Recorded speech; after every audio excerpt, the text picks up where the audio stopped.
Wir haben wirklich, wirklich lange auf diese Möglichkeit gewartet und jetzt hat sie sich endlich ergeben. Wir haben jetzt eine Woche Zeit, um dieses Schiffchen hier ordentlich zu testen, zu schauen, wie es sich segelt und was es auch qualitativ so hermacht. Ich bin echt gespannt.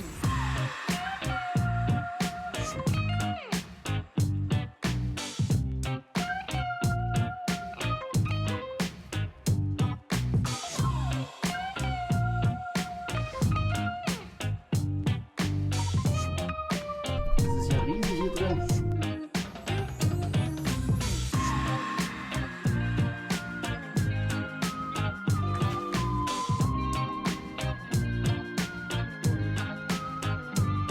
So ein Tri soll ja die guten Eigenschaften beider Welten miteinander verbinden. Also der Cut-Welt und der Mono-Welt. Ne? Also die guten Segeleigenschaften eines Monos mit dem Raum und dem Komfort eines Katamarans verbinden und auch noch schneller sein.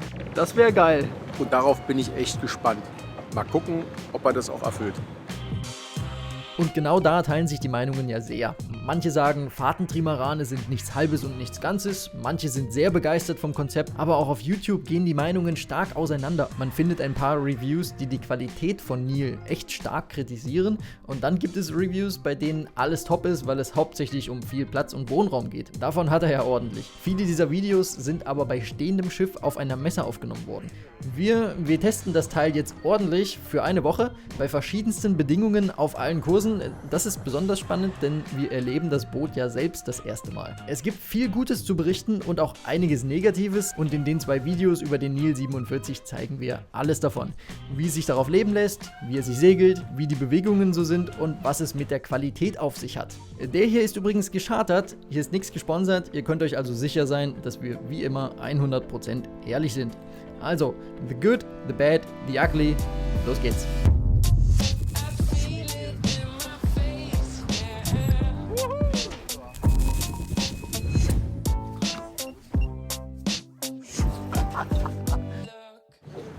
Also was mir ja direkt sofort auffällt, wahrscheinlich jedem anderen auch, sind die Rostflecken da. Das Boot ist von Mai diesen Jahres.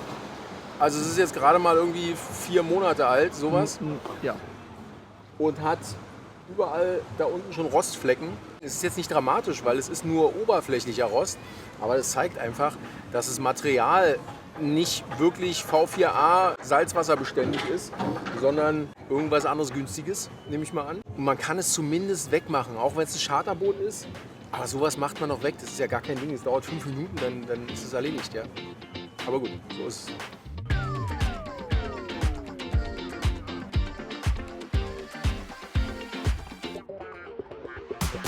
Die haben hier 9 Schlüssel auf dem Schiff. Für jede Backskiste haben die einen anderen Schlüssel hier. Ah.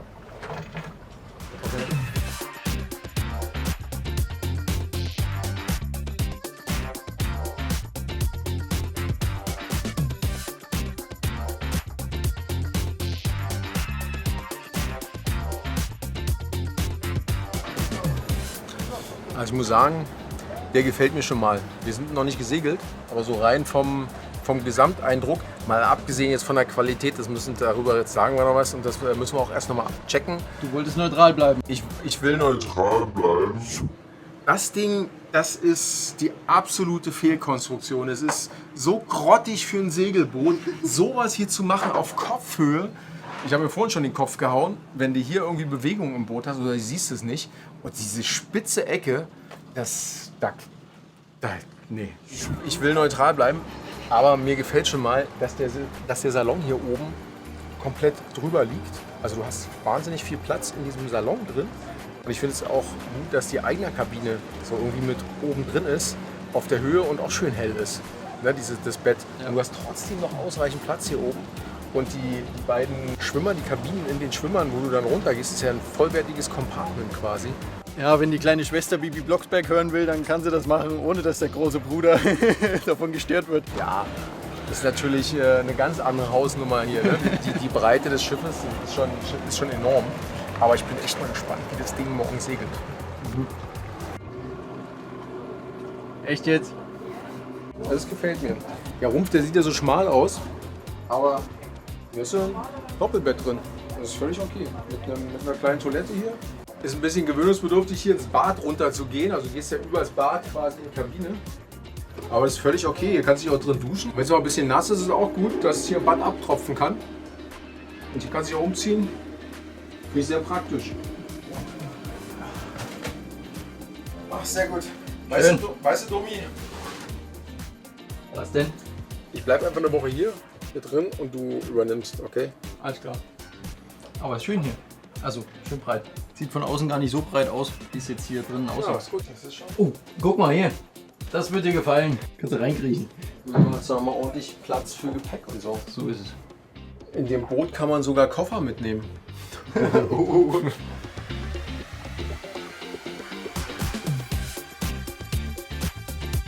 Das ist doch mal eine Bibel. Meinst du die Wohnung da unten? Ja, genau, die meine ich. Also ich bin mir nicht sicher, wie die eigene Variante aussieht von dem Boot hier, ob da der Platz anders genutzt wird hier unten. Ich kann es mir nicht wirklich vorstellen, weil das ist der Technikraum hier.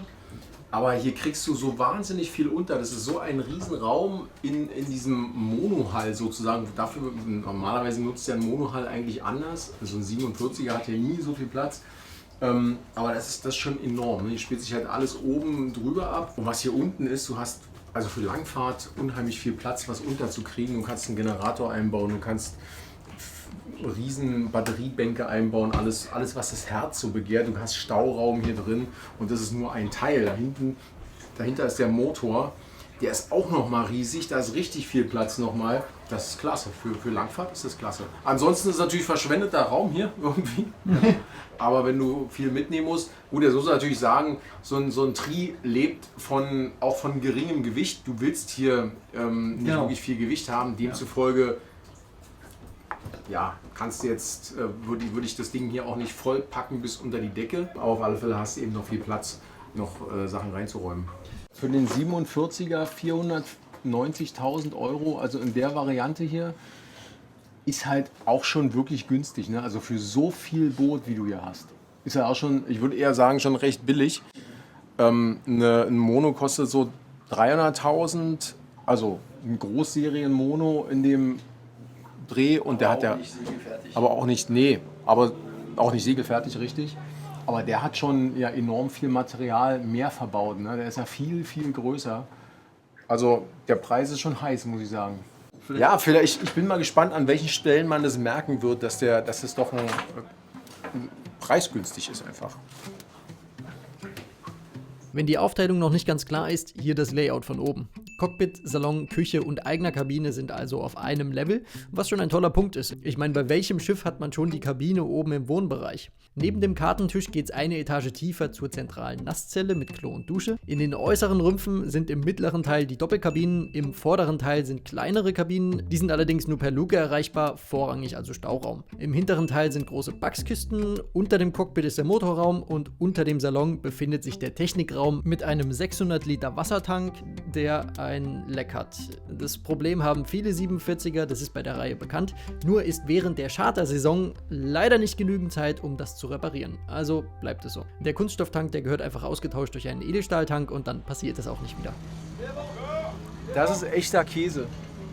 Irgendwie eine Fehlkonstruktion. Die Klampe, die ist hier unten drin und die Leine, die Festmacherleine, die geht hier rüber.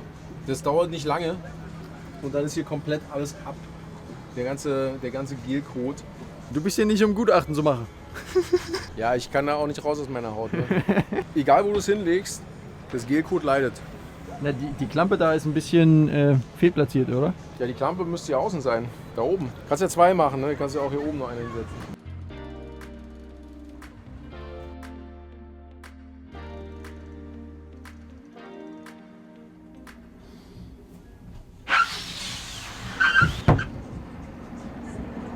Kaum steht man auf, schon sitzt Hendrik wieder in irgendeiner Bilge. Ja, aber wie gesagt, ne, es gibt immer Verbesserungspotenzial. Einmal durchs Schiff gelaufen, da sieht man dann so Sachen, die man durchaus relativ schnell auch mal verbessern kann. So wie das. Wie zum Beispiel ein Loch durch den Stringer da unten, damit das Wasser quasi von der einen Bilge in die andere läuft, weil die hat keine Bilgenpumpe. Aber gut. Ja. Warst du das? Na, das war die Dame des Hauses, die auf unser aller Köpfe aufpasst. Und deswegen vor die Ecke, die ich schon bemängelt habe, einen Schwamm geklebt hat, damit es nicht ganz so hart wird. Autopilot Control. Und du drückst das jetzt mal hinten raus, genau. Jetzt mal richtig kräftig schieben.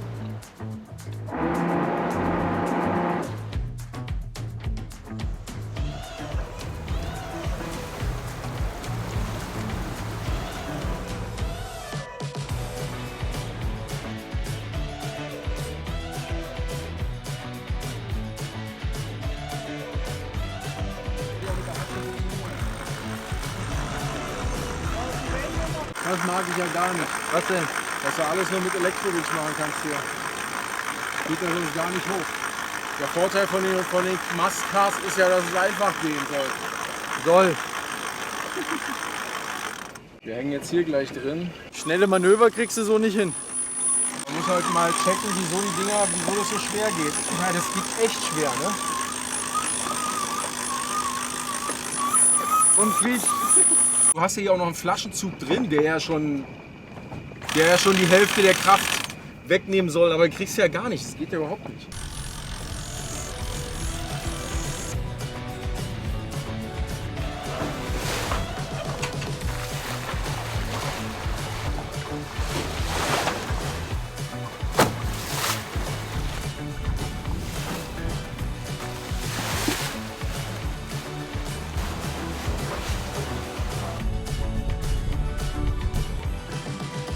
Was ich sehr gut finde, wenn man hier am Steuerstand sitzt, man hat ja hier einen Autopiloten, das heißt, bei schlechtem Wetter kann man auch von hier drinnen steuern. Natürlich muss man, um die Segel zu bedienen, rausgehen.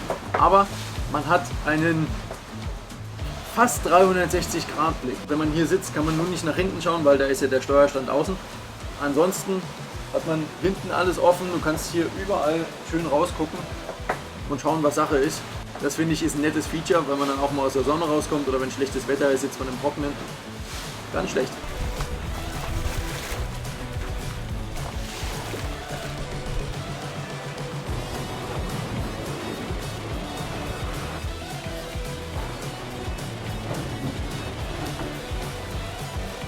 Zwei Dinge haben uns vorher immer brennend interessiert. Erstens, wie segelt sich der Nil, ganz klar. Und zweitens, wie fühlen sich die drei Rümpfe beim Segeln an? Also, Musik aus. Wir haben hier gerade 15 Knoten warmen Wind aus 140 Grad bei nicht viel Welle.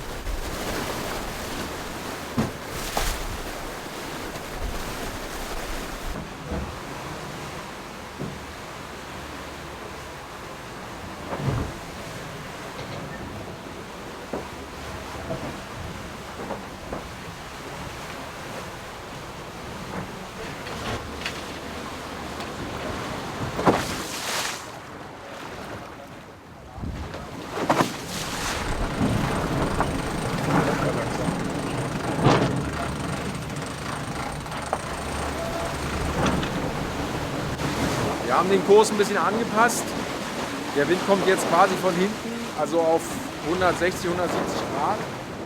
Und das ist aber das Maximale, was man mit dem auf Vorwind so richtig fahren kann. Also man kreuzt den ja auf Vorwind. Deswegen flattert es ja auch. Der hat keinen Ausbaumer. Wir könnten eigentlich das Vorsegel auch einrollen. Das hat den gleichen Effekt. Bringt gleich gar nichts. Und wenn wir es auch machen, dann flattert es nicht so. Ja.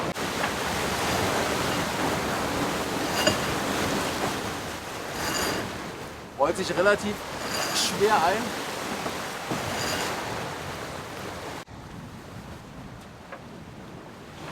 Der Wind hat jetzt ein bisschen zugenommen. Das ist bei so 17, 18 Knoten wahrer Wind aus 160 bis 170 Grad.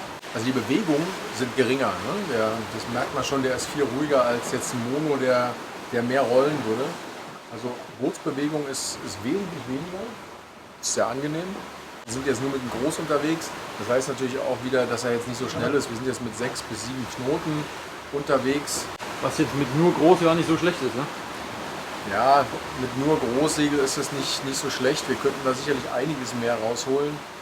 Aber gut, wir fahren jetzt halt mal so, ist ja auch nicht schlimm. 6 bis 7 Knoten ist ja auch okay. Aber so dieser Effekt, den ich spüren wollte, den merkst du jetzt auf diesem Vorwindkurs nicht. Nämlich, dass wir richtig schnell sind. weil du, wie gesagt, nicht alle Segel setzen kannst. Diese 6 bis 7 Knoten bei dem Wind, achterlich, würden wir mit der Seven Seas auch hinkriegen. So, circa ungefähr. Also das ist jetzt nicht so wahnsinnig viel mehr. Aber es ist natürlich schön viel ruhiger. Wenn wir jetzt einen Wingacker hätten, dann würde das natürlich richtig abgehen. Ja.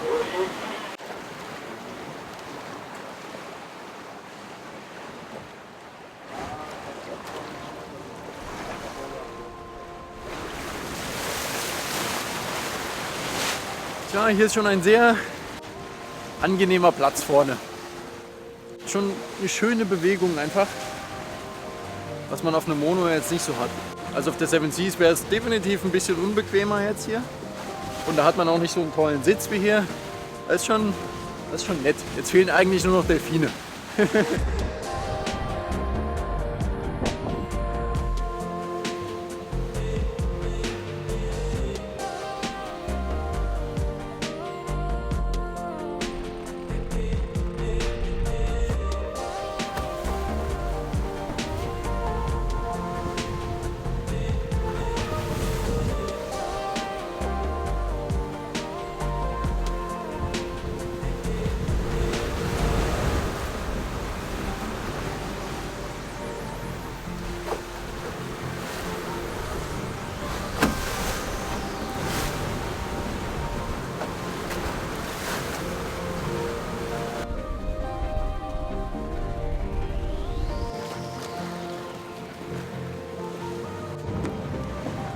Das ist hier bei dem, ich glaube aber, es liegt an einem Charterschiff, bin mir nicht wirklich sicher. Das Schiff kriegst du ja mit viel mehr Ausstattung.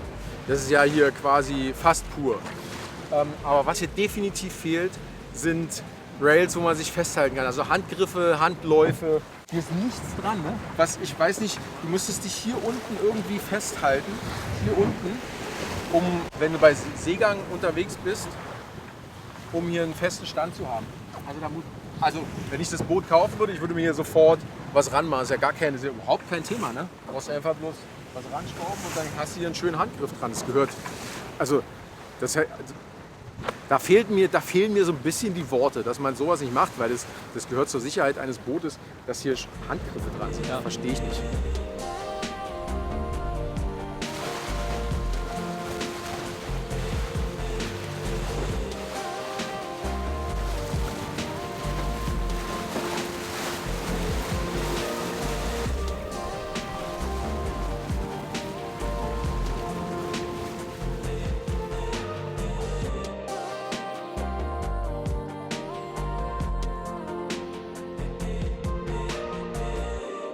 Also war ein sehr erfolgreicher erster Segeltag. Wir haben 30 Seemeilen hinter uns, sind maximal 10 Knoten gesegelt. Ich bin gespannt, wie es weitergeht die nächsten 6 Tage. Wir haben jetzt hier erstmal einen Anker geschmissen. Wo das jetzt genau ist, kann ich euch gar nicht sagen. Ist auch völlig egal, weil wir wollen sowieso nicht an Land. Wir wollen ja eigentlich nur segeln. Es soll deutlich mehr Wind werden. Also mal schauen, was da kommt und wie es das Bötchen mitmacht.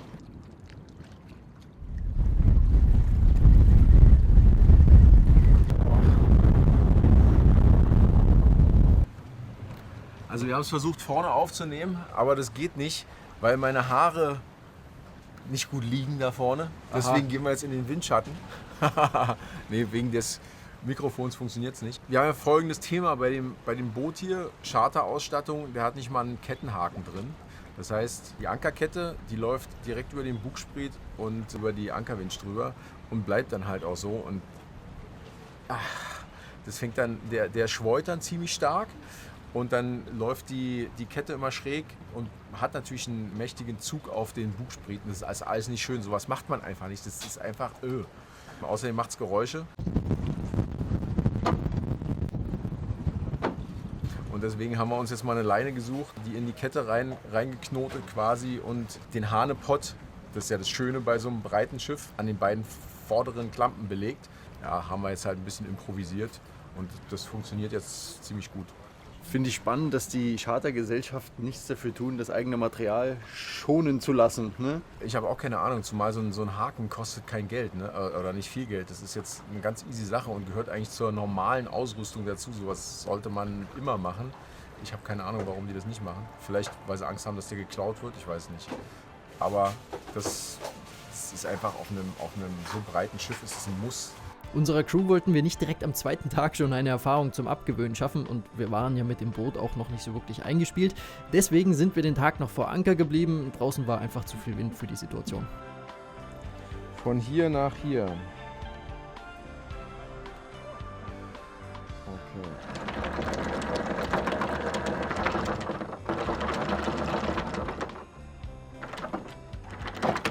So ist es hier im Mittelmeer. Ne? Gestern hatten wir noch 30 Knoten gehabt und heute ist gar kein Wind mehr. Heute müssen wir mit Motor fahren, weil wir heute weiter müssen. Ich hätte das Boot ja mal gerne auf Leichtwindeigenschaften getestet. Aber auch für Leichtwindeigenschaften brauchst du ja nun mal leichten Wind. Ja, aber den kriegen wir. Wir kriegen heute noch ein bisschen Thermik. Das wird schon noch funktionieren.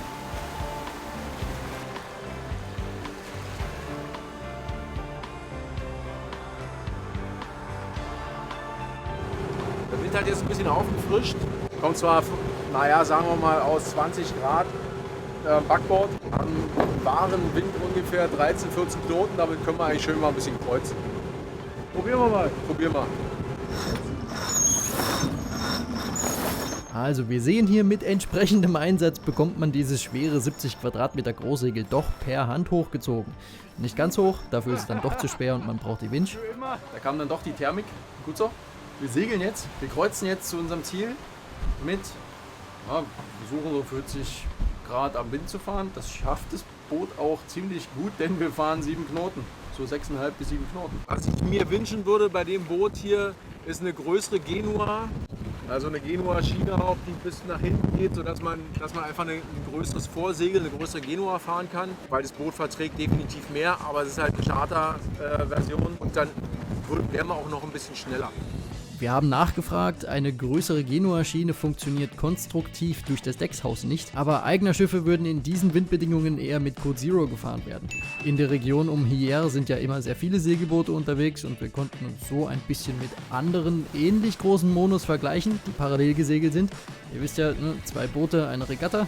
Klar, ist jetzt kein Labortest, aber da waren wir im Vergleich zumindest etwas schneller. Sehr schön, ein bisschen Schräglage, so ein bisschen Krängung, so dass eine Kufe die Luftkufe aus dem Wasser guckt. Damit haben wir natürlich auch ein bisschen mehr Speed. Das fährt schon, macht Spaß. 7,5 Knoten, ist schön. Was man auf alle Fälle merkt, ist, dass der Tri mehr spritzt als ein Katamaran. Also der segelt auf alle Fälle nasser. Und wenn er vorne eintaucht, du siehst es, du hast hier quasi auf 3 Rümpfe, wo es spritzt und dann spritzt hier unten über dem Netz wesentlich mehr durch als bei einem Katamaran. Interessiert ja hinten gar nicht, kommt ja nichts an, aber vorne ist es ein bisschen nasser. Trotzdem muss ich die Fenster zumachen.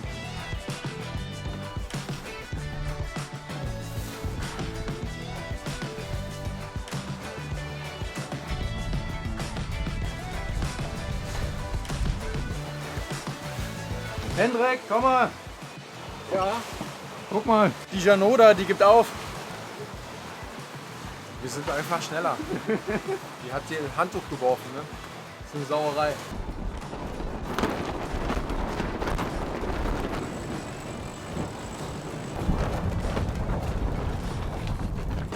Die geht so schnell, die Rollerntage hier. Richtig Arbeit. So, jetzt rüber.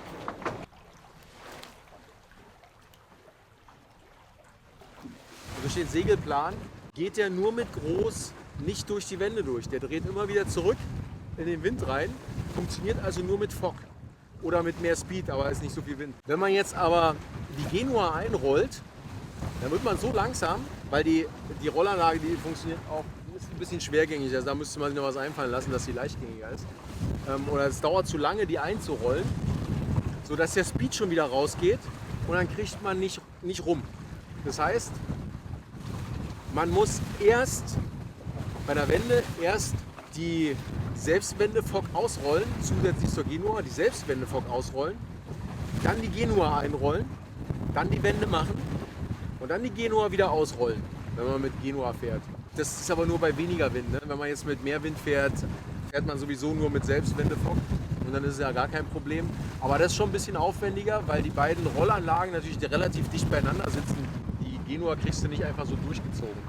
Ich wünschte mir nur ein bisschen mehr Speed-Potenzial, aber das hat man, glaube ich, auch, also das kriegt man, indem man anders besser trimmen kann. Man kann hier noch viel modifizieren an dem Boot, das ist halt wie gesagt die Charter-Version und dann fährt das Boot schön. Also es ist ein sehr guter Kompromiss, finde ich, der gefällt mir. Den Beweis dafür liefern übrigens jedes Jahr wieder die Ergebnisse der ARC, wahrscheinlich die bekannteste Regatta über den Atlantik. Dieses Jahr hat er zum wiederholten Male eine 47er den ersten Platz belegt. Dass wir dieses Potenzial während unserer ersten paar Tage mit einem Charterschiff nicht ganz ausreizen können, ist ja klar, aber trotzdem schade. Also, die Bucht hier, die versuchen wir am besten gar nicht erst. Eins weiter.